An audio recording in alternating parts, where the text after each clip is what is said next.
But it was just like, it was so refreshing to just see like all these people gathered together. And you're right, man. People invite you in, and well, I forget. Do you remember the name of the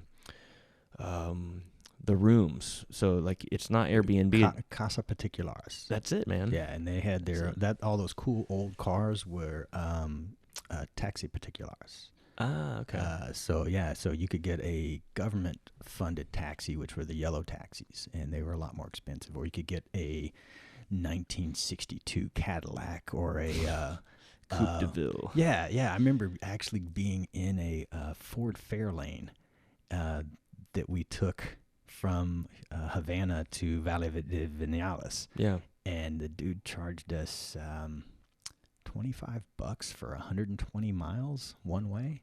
Yeah. And I was like, but I'm in a Ford Fairlane, man. Yeah. This thing was made in the 60s.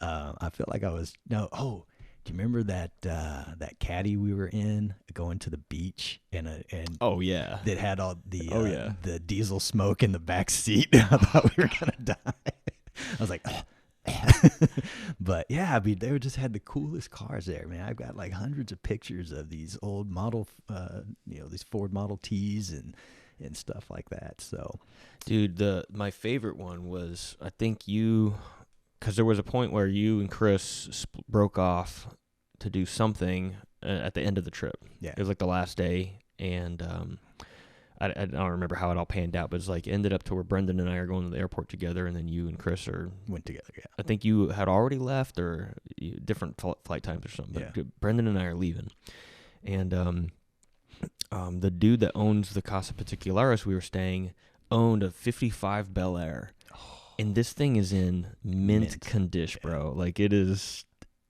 perfect. I got some pictures of it, and the inside and the outside. I'm like, the paint job is perfect. I mean, everything's just I'm like, how did you maintain this thing, man? Because the whole deal is like, they have this black market of old car parts. Oh yeah. And so like, you can't. It's very hard to get parts, and they don't have just like a parts store for 55 Bel Airs, man. Like, you gotta.